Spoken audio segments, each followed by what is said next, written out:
అధిక ఆయుష్ ఉన్న ఎడల 80 సంవత్సరాలు బతామట. ఇప్పుడు మా తాత 100 ఏళ్ళు బతికిందంటే రాను రాను మన అన్నీ తగ్గిపోయినాయి. అయితే ఇక్కడ మనం చూసినట్లయితే ఆదికాండము 5వ అధ్యాయము 5వ వచనంలో ఆదాము బ్రతికిన దినములన్నీ 930 ఏండ్లు, అప్పుడు అతడు మృతి పొందెను. చూసారా? తర్వాత సేతు బతికిన దినములన్నీ, కింద 8వ వచనం చదువుతానా, సేతు బ్రతికిన దినములన్నీ 912, అప్పుడు అతడు మృతి పొందెను. తర్వాత 14వ వచనంలో కేయినాను దినములన్నీ 900 ఏండ్లు, అప్పుడు అతడు మృతి పొందెను. తర్వాత 17వ వచనం చదువుతానా, ఇక్కడ హవాలాలేలు దినములన్నీ 890 ఏండ్లు, అప్పుడు అతడు మృతి పొందెను. 895. తర్వాత 20వ వచనంలో హేరోదు అంటే ఈ హేరోదు మనం చెప్పుకునే బైబిల్లో ఆ హేరోదు కాదు, వేరేటైనే. ఇతని దినములన్నీ 962 ఏండ్లు, అప్పుడు అతడు మృతి పొందెను. అయితే ఇంకా ఇట్లా మనం చూసుకుంటూ పోతే బైబిల్లో ఇంకా ఎక్కువ కాలం బ్రతికినటువంటి వ్యక్తిని మనం చూసినట్లయితే ఇతడు 969 సంవత్సరాలు బ్రతికాడు. ఇదే 5వ అధ్యాయము 27వ వచనంలో మెతుషేల దినములన్నీ 969 ఏండ్లు, అప్పుడు అతడు మృతి పొందెను. ఎన్నేళ్ళట? 969 సంవత్సరాలు బ్రతికిల్లట. అందుకనే మనం అనుకుంటాము, ఇప్పుడు మనము మన దేశము కానీ లేకపోతే మన ప్రాంతము కానీ ఇవన్నీ ఇప్పుడు తొందరగా నిండదు భూమి. అప్పుడు దేవుడు మీరు ఫలించి అభివృద్ధి పొందుడి, భూమిని నింపుడి అన్నప్పుడు జనముగా పెరిగిళ్ళు. వాళ్ళు చనిపోలే వాళ్ళకి మరి అప్పట్లో ఏ మందులు లేవు, మరి వాళ్ళే ఎక్కువ కాలం బతికిళ్ళు. ఇప్పుడు అన్నీ ఉన్నాయి. మనం బ్రతుకుతానమా? ఎక్కువ కాలం మనం బ్రతకడం లేదు. కాబట్టి ఆ దేవుడే మనిషిని యొక్క ఆయుష్ని తగ్గించాడు. ఎందుకు అంటే మనుషులుగా జీవించడం లేదు. మనుషులుగా లేకుండా ఎక్కువ కాలం నేనైతే బ్రతుకుతానా కాబట్టి ఏదైనా చేయడానికి సిద్ధపడ్డారు.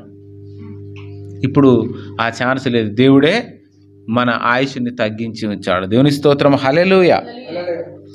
అయితే ఈ విషయంలో మనము కొన్ని వాక్యాలు మనం విన్నప్పుడు ఎక్కువ శాతం వాళ్ళు కూడా ఉంటే బాగుండు, కవిత సుధాకర్ కూడా ఉంటే ఈ మాటలు కూడా వాళ్ళు కూడా వింటే చాలా బాగుండు అనేది నా యొక్క అభిప్రాయం. దేవుని స్తోత్రం, హల్లెలూయా. అయితే మనిషి తొందరగా చనిపోతాడు.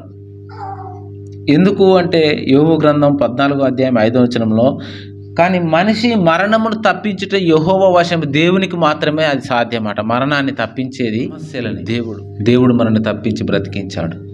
మనం ఎప్పుడో చనిపోయేటువంటి వాళ్ళమే, ఎప్పుడో రాలిపోయేటి వాళ్ళమే, అయినా కానీ దేవుడు మనల్ని బ్రతికించాడు. దేవుని స్తోత్రం, హల్లెలూయా. అయితే మన దృష్టికి ఏది మంచిది?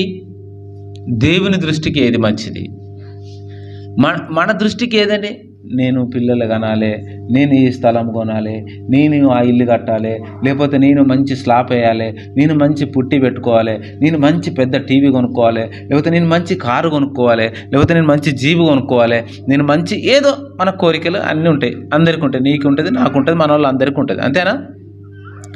మన దృష్టికి మంచిది అయినది, మన దృష్టికి ఇంపైనది, మన దృష్టికి సొంపైనది అది దేవుని దృష్టికి కాదట. హల్లెలూయా. మనకి ఏది మంచిదో అది దేవునికి మంచిది కాదు. మనకేది ఇష్టమో అది దేవునికి ఇష్టం కాదు. ఎందుకు అంటే మన ఆలోచన వేరు, దేవుని ఆలోచన వేరు. అందుకనే మనం చూస్తాము, కుటుంబము దృష్టి మన దృష్టి, యెహోవా తన దృష్టికి ఏది మంచిదో అది. కుటుంబంలో ఉన్న వాళ్ళ దృష్టి వేరు, దేవుని యొక్క దృష్టి వేరు. మన ఆలోచన వేరు, దేవుని ఆలోచన వేరు. అందుకనే ఎవరి పుట్టుక ఎప్పుడో తెలియదు. నీకు తెలుస్తుందా? నేను ఎప్పుడు పుడతానో అనేది అసలు మనిషికి తెలియదు. సడన్గా మనం భూమి మీదకి వచ్చేస్తాం. అంటే 9 నెలలు కనిన తర్వాత దేవుడు ఎప్పుడు గర్భం తెరుస్తాడో అప్పుడు మనం ఈ భూమి మీదకి మనం వస్తాం. కాబట్టి పుట్టుక తెలియదు, మరణం ఎప్పుడో తెలియదు. పుట్టుక ఎప్పుడు పుడతామో తెలియదు. పలానా వాళ్ళు ఎప్పుడు పుడతారు, పలానా సంవత్సరంలో 2028లో లేకపోతే పలానా రోజు పలానా పుడతారని తెలుస్తుందా మనకు? దేవుడు గర్భం తెరిచిన తర్వాత గర్భం తెరవబడ్డదని అనేది తెలుస్తుంది. తర్వాత 9 నెలల తర్వాత మనం పుడతాం. అయితే అలాగే మరణం ఎప్పుడో తెలియదు. పుట్టుక తెలియదట, ప్లస్ మరణము. అమ్మ చెప్పండి, మరణము తెలుస్తుందా? ఇప్పుడు లక్ష్మమ్మ గారు ఆమె పోయిన వారం మందిరానికి వచ్చింది, మన వీడియోలో ఉన్నది, మనం వీడియో తీసినాం. ఆ రోజు అనైటింగ్ ప్రార్థన చేస్తున్నప్పుడు ఆ వీడియోలో చక్కగా మంచిగా దండం పెడుతూ హాయిగా నిలబడ్డది. నెక్స్ట్ వారం ఆమె చనిపోతుంది. తెలుసా ఎవరికైనా? తెలియదు. ఎవరి మరణం ఎప్పుడో తెలియదు. ఇంకో విషయం ఏంటంటే, దాచుకున్న సొమ్ము తెలిసిన దోచుకునేవాడు తెలియదట. నువ్వు దాచుకున్న సొమ్ము నీకు తెలుసు, నేను దాచుకున్నా, కానీ ఎవడు దోచుకుంటాడో తెలియదు. తెలుస్తుందా? తెలియదు. భూమి మీద అనుకున్నంత ఆస్తి సంపాదించిన అనుభవించేవారు తెలియదట. బాగా డబ్బులు సంపాదించి నేనున్నా అనుకుంటే అనుభవించేటోళ్ళు ఎవరో తెలియదట. ఇవన్నీ మనకు తెలియని విషయాలు. నా అన్నవారు ఎవరు దూరం అయ్యేదో నీకు తెలియదు. వీళ్ళు నా ఊళ్ళు అని నువ్వు చాలా ఇష్టపడతావు. వాడు ఎప్పుడు దూరం అవుతాడు? పోగు చేసుకున్నది పోయేది ఎప్పుడో తెలియదు. అనంత పోగు చేసి కూడబెడతాం, ఎప్పుడు పోతుందో తెలియదు. ఆదరించేవారు చీదరించేది ఎప్పుడో తెలియదు. నిన్ను ఆదరిస్తున్నట్టుగా అనిపిస్తుంది. ఈమె నా కోసం చాలా కష్టపడుతుంది, ఈయన నా కోసం చాలా కష్టపడతాడు, నన్ను చాలా ఆదరిస్తున్నారు అని అనుకుంటాం, కానీ వాళ్ళే చీదరిస్తారు. అది మనకు తెలియదు.